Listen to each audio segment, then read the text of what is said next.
கர்த்தரின் விடுதலை ஊழியத்தின் சார்பாக இந்த கால தியானத்திற்கு உங்களை அன்போடு வரவேற்கிறேன். இன்றைய நாளிலும் 39ஆம் சங்கீதத்தை ஒரு சில வசனத்தை வாசித்து நாம் அதை தியானிப்போமாக. என் நாவினால் பாவம் செய்யாதபடிக்கு நான் என் வழிகளை காத்து துன்மார்க்கன் எனக்கு முன்பாக இருக்கும் மட்டும் என் வாயை கடிவாளத்தால் அடக்கி வைப்பேன் என்றேன். நான் மௌனமாகி ஊமையாயிருந்தேன், நலமானதை பேசாமல் அமர்ந்திருந்தேன். ஆனாலும் என் துக்கம் அதிகரித்தது, என் இருதயம் எனக்குள் அனல் கொண்டது. நான் தியானிக்கையில் அக்கினி மூண்டது. அப்பொழுது என் நாவினால் விண்ணப்பம் செய்தேன். அன்பாலேங்க, தாவீது இந்த நாவினால் பாவம் செய்யாதபடிக்கு நான் என் வழிகளை காத்து அப்படின்னு சொல்றார். என் வாயை கடிவாளத்தால் அடக்கி வைப்பேன் என்று சொல்லி ஜெபிக்கிறதை நாம் பார்க்கிறோம். அப்போ இன்னைக்கு நாவு மிக முக்கியமான ஒரு பார்ட்ஸ் ஆஃப் த பாடியில் நமக்கு இருக்கிறது. நாவு பயங்கரமான காரியம்.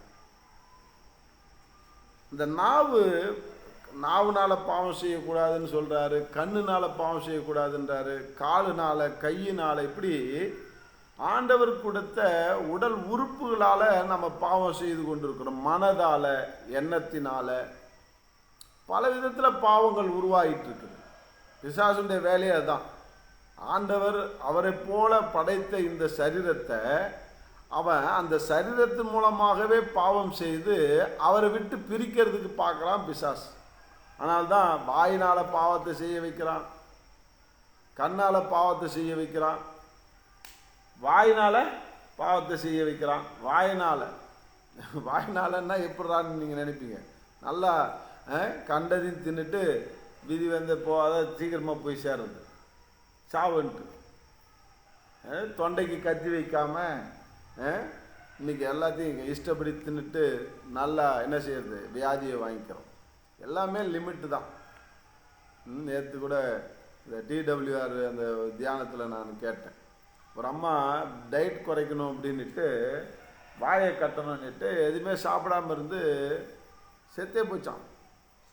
அது ஒரு விதமான ஒரு வஞ்சிக்கிற ஒரு தன்மை.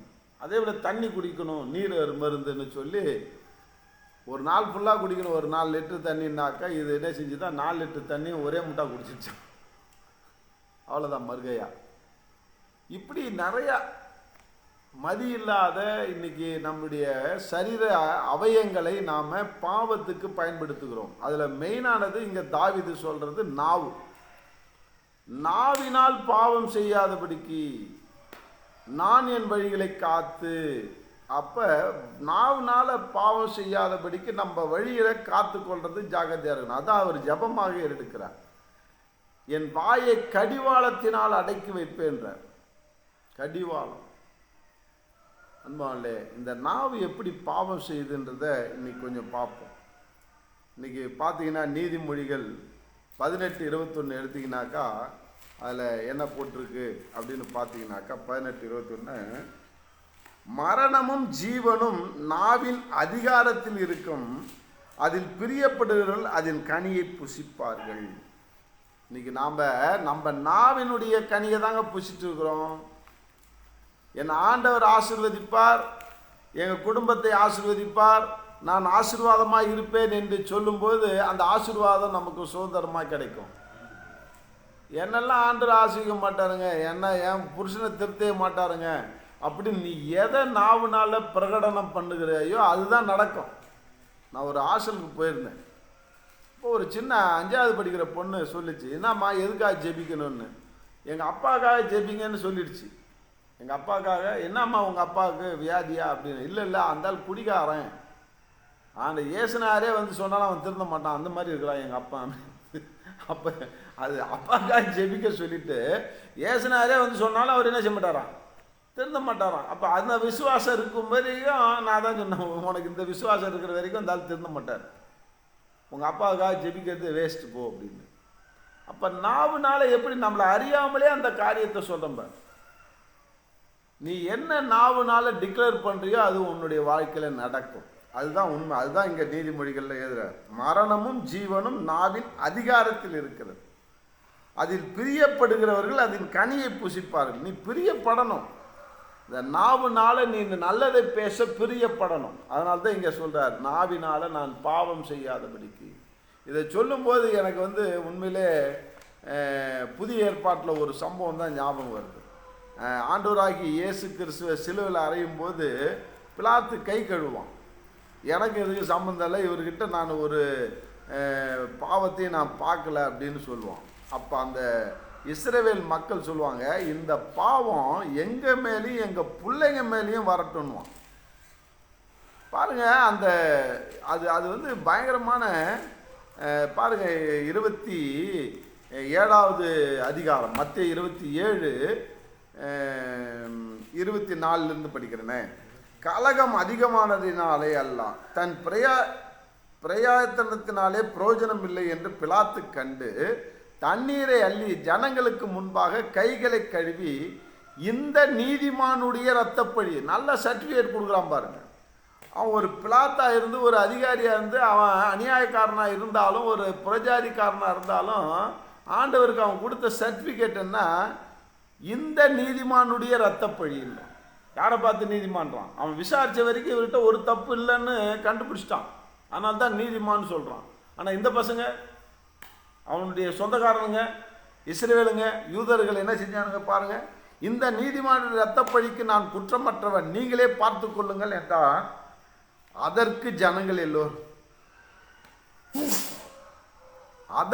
ஜனங்கள் எல்லோரும் இவனுடைய இரத்தப்பழி எங்கள் மேலும் எங்கள் பிள்ளைகள் மேலும் இருப்பதாக என்று சொன்னார்கள். இந்த வாயை வச்சுட்டு சும்மா இருக்கலாம்ல. இவனுடைய இரத்தப்பழி யார் மேலே வரணுமா? எங்கள் மேலேயும் எங்கள் பிள்ளைங்க மேலேயும் வரட்டும்னு இவன் சொன்னதுனால அந்த இரத்தப்பழி அவங்க மேலே வந்தது. இஸ்ரேல் என்ற தேசமே இல்லாத போச்சுங்க. எல்லாமே சிதறுண்டு போனாங்க, எல்லாம் அவஸ்தைப்பட்டாங்க. பயங்கர யூதர்கள் பட்ட பாடு இன்னைக்கு உலகத்தில் நீங்கள் ஆராய்ச்சி பண்ணி பார்த்தாக்கா, உலகத்தில் பல பகுதியில் பல மக்கள் வாழ்ந்தாங்க அவங்க வாழும்பொழுது. ஆனால் யூதர்களைப் போல இஸ்ரேலைப் போல அவஸ்தைப்பட்டவங்க, துரத்தி அடிக்கப்பட்டவங்க, இல்லை கொல்லப்பட்டவங்க ஒருத்தரும் இல்லைன்னு வரலாறு சொல்லு. அவ்வளோ பேர் துரத்தி அடிக்கப்பட்டாங்க. இஸ்ரேல்ன்ற தேசமே இல்லாத போச்சு. அவங்க அவ்வளோ பேர் இரத்தப்பழியினால் அவங்க சாகடிக்கப்பட்டார்கள், கொடூரமாக சாகடிக்கப்பட்டார்கள், அடிமையாக இருந்தாங்க, இன்னைக்கு சிதறுண்டு கிடந்தாங்க. ஏன்னா இந்த இரத்தப்பழி. அதனால இயேசு கிறிஸ்துவனுடைய குற்றமற்ற ஒரு ரத்தத்தை அவங்க என்ன செஞ்சதோடு இல்லாமல் அந்த இரத்தப்பழி அவங்க வாங்கிட்டாங்க, தான் மேலே ஏற்றுக்கொண்டாங்க. இந்த பழி எங்கள் மேலேயும் எங்கள் பிள்ளைகள் மேலும் இருப்பதாக, எங்கள் மேலே இருப்பதாகன்னு விட்டுருந்தா கூட ஒரு ஜென்ரேஷன் முடிஞ்சிருக்கும், அடுத்த ஜென்ரேஷனுக்கு அந்த சாபம் வந்திருக்காரு. அன்பாலே இந்த நாவுனால நாமளே அநேக சாபத்தை வருவித்துக் கொள்கிறோம். அதனால தான் இந்த நாவை நம்ம அழகாக பழக வைக்கணும். நல்லதை பேசணும், நல்லதை பேச கற்றுக்கொள். அந்த நாவை பாசிட்டிவாக பேச கற்றுக்கொள். இன்னைக்கு அதனால தான் இன்னைக்கு யாக்கோபு என்ற நிருபத்தில் அந்த யாக்கோபு எழுதின ஆசிரியர் இப்படியாக எழுதுகிறார். என்ன எழுதுறாருன்னா 10 பாருங்கள். யாக்கோபு 3:10. இந்த நாவு 5 படிக்கிறேன். அப்படியே நாவானது சிறிய அவயமாய் இருந்தும் பெருமையானவைகளை பேசும். பாருங்கள், சிறிய நெருப்பு எவ்வளவு பெரிய காட்டை கொளுத்தி விடுகிறது. இந்த பெருமை உன் வாழ்க்கையை சீர்குலைச்சிடுங்க. பெருமையான பேச்சு, மேட்டுமையான பேச்சு, அந்த பெருமையான பேச்சு உன் வாயில், என் பிள்ளைங்க பெரிய ஆளுங்க, எனக்கு தெரியாத விஷயமா, அடுத்தவனை பார்த்து கேவலமாக பேசினா நீ பெரிய ஆள்னு அர்த்தம். அன்பாவிலே, இந்த பெருமை உள்ளவனுக்கு ஆண்டவர் எதிர்த்து நிற்கிறார், கிருபை தாழ்மை உள்ளவனுக்கு ஆண்டவர் கிருபை அளிக்கிறார் என்று நம்ம பார்க்கிறோம். அந்த பெருமை தான் இன்னைக்கு பாருங்க, நாவானது சிறிய அவயமாக இருந்து. அப்ப நெருப்புக்கு ஈக்குவலாக சொல்றார். நெருப்பு, ஒரு சிறிய நெருப்பு எவ்வளவு பெரிய காட்டை கொளுத்துகிறதோ, அப்ப அந்த சிறிய அவயமாக இருக்கிற அந்த நாவு உன் வாழ்க்கையை கொளுத்தி விடுகிறதா இருக்கிறது. நம்முடைய வாழ்க்கையை அன்பானே கொஞ்சம் யோசிச்சு பாருங்க. அந்த பெருமை பேசுறதின் மூலமாக உன் வாழ்க்கையை அது சீரழிக்கிறது. அதனால தான் அவரை திரும்ப சொல்றாரு, நாவும் நெருப்பு தான். நாவும் என்னதான்? அப்ப நாவை நெருப்புக்கு சமமாக வச்சுக்கிறார. அப்ப அந்த நாவு, அந்த நெருப்பு இருந்ததுன்னா அழிக்கவும் செய்யும், ஆக்கவும் செய்யும். நெருப்பு என்ன செய்யும்? சோறாக்க, சமைக்கிறதுக்கு, மற்ற காரியங்களுக்கும் பயன்படுத்துகிறோம். அதே நெருப்பு இல்லைன்னா அதை செய்ய முடியாது. அதே நெருப்பு எத்தனை வீட்டை அழிச்சிருக்குது, எத்தனை காட்டை அழிச்சிருக்குது, எத்தனை குடும்பத்தை அழிச்சிருக்குது, இன்னைக்கு எத்தனை உயிரை கொன்று இருக்குது. அன்பாலே அப்போ நெருப்புனால ஆக்கவும் முடியும், அழிக்கவும் முடியும். அதே போல தான் நாக்கு. இந்த நாக்கில் ஜீவன் இருக்குது, மரணமும் ஜீவனும், அதனால தான் அதில் இருக்குதுன்னு சொல்கிறார் நீதிமொழிகளில். அப்போ இந்த நாக்கை நாம் எப்படி கையாளுகிறோம்? ஆக்கப்பூர்வமாக கையாளுகிறோமா, அழிவுக்கு கையாளுகிறோமா? அதனால்தான் என் நாவையும் வாயையும் கடிவாளத்தினால நான் அடக்கி வச்சேன்னு தாவீது சொல்கிறார். கொஞ்சம் நம்ம எப்படி வைக்கிறோம்? கொஞ்சம் வாய் நீளமாக இருக்குதுன்னா அடக்கி வை. அதனால்தான் இன்னைக்கு சொல்கிறா பாருங்க, நாவு அடக்க ஒரு மனுஷனாலும் கூடாது, அது அடங்காத பொல்லாப்புக்கும் சாவுக்கு ஏதுவான விஷ நிறைந்ததாக இருக்கிறது. என்ன நிறைந்ததா? நாக்கு அடக்க ஒருத்தனாலையும் முடியாது. ஆனால் அது பெரிய கலை. அது கண்ணை அடக்க முடியாது, நாக்கு அடக்க முடியாது. நம்ம ஆண்டவர்கிட்ட அந்த பாசை ஒப்பு கொடுக்கணும். பலிபீடத்தில் வைக்கணும். என் நாக்கை பலிபீடத்தில் வைக்கிற ஆண்டவரே, என் கண்ணை பலிபீடத்தில் வைக்கிறேன், என் கையை பலிபீடத்தில் வைக்கிறேன், உனக்கு ஒப்பு கொடுக்குறேன்னு சொல்லி ஆண்டவர்கிட்ட போயிட்டு சரண்டர் பண்ணாதான், அவருடைய ரத்தத்தினால கழுவப்பட்டாதான் இன்னைக்கு நம்ம அது கண்ட்ரோல் ஆகும். அதுதான் கடிவாளம். அது அடங்காததுன்றார். இன்னைக்கு நான் ஏற்கனவே நிறைய சொல்லியிருப்பேன். ஒரு தன்னுடைய ஒரு ஒரு ஒரு மருமகன் வந்திருக்கிறான், அவனுக்கு சட்னி அரைச்சிட்டு இருக்கிறாங்க. ஒரு விதமாக தக்காளி சட்னி அரைச்சிட்டு பொட்டுக்கடலை சட்னி அரைக்கிறாங்க அந்த அம்மாவுக்கு ஒரு மவன். அந்த ஒரு மவன் மாப்பிள்ளை தன்னுடைய தங்கச்சி வீட்டுக்காரன் வந்ததுனால இந்த அம்மா சட்னி அரைச்சிட்டு இருக்குது, காலங்காத்தால வேலை செஞ்சிட்டு இருக்குது. இவன் பார்த்துட்டு, என்ன இப்போ தான் பொட்டுக்கடலை சட்னி அரைச்சி, அப்புறம் என்ன வெங்காய சட்னி அரைக்கிறேன், மருமன் வந்துட்டான்னு ரொம்ப ஆடுறியா அப்படின்ட்டான். மருமன் வந்துட்டான்னு ஆடுறியான்னா, இந்த ஒரு வார்த்தை அந்த அம்மாவுக்கு மனசை கஷ்டப்படுத்தி, அன்பாவிலே அது அடுத்த நிமிஷம் அப்படியே சட்னி அரைக்கிறதெல்லாம் விட்டுட்டு போய் தோட்டத்தில் போய் தூக்கு மாட்டி செத்து போச்சு.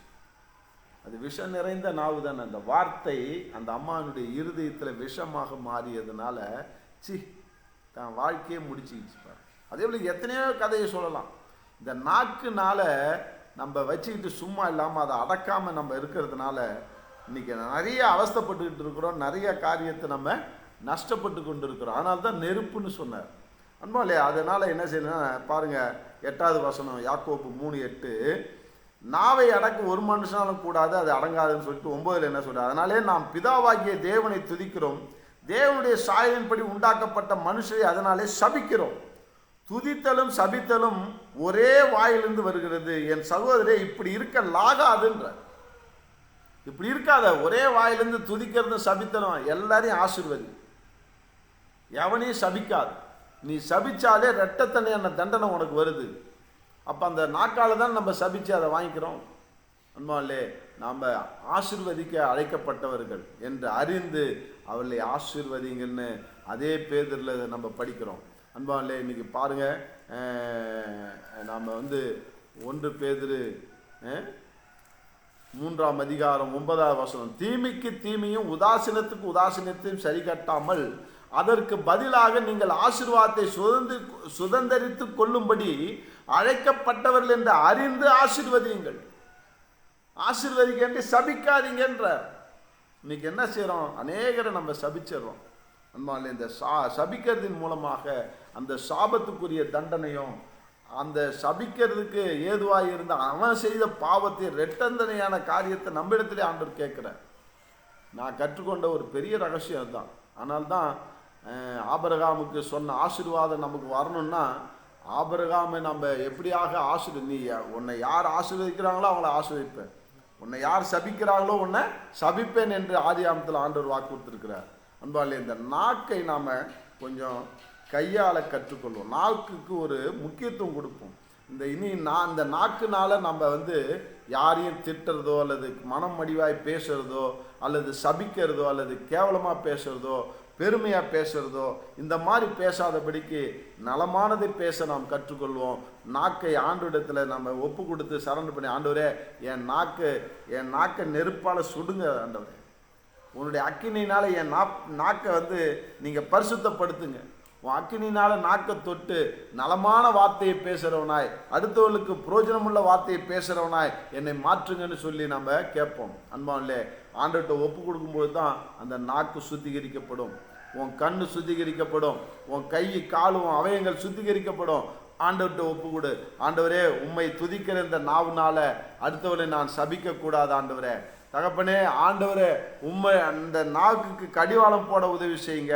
இந்த நாவினால பாவம் செய்யாதபடிக்கு தாவீது எப்படி ஜெபிக்கிறாரோ அதே போல இந்த நாக்கை உம்மிடத்தில் பலிபிடத்தில் வைத்து நான் ஜெபிக்க எனக்கு கற்றுக் கொடுத்த இந்த சத்தியத்துக்காக நன்றின்னு சொல்லுவோம்.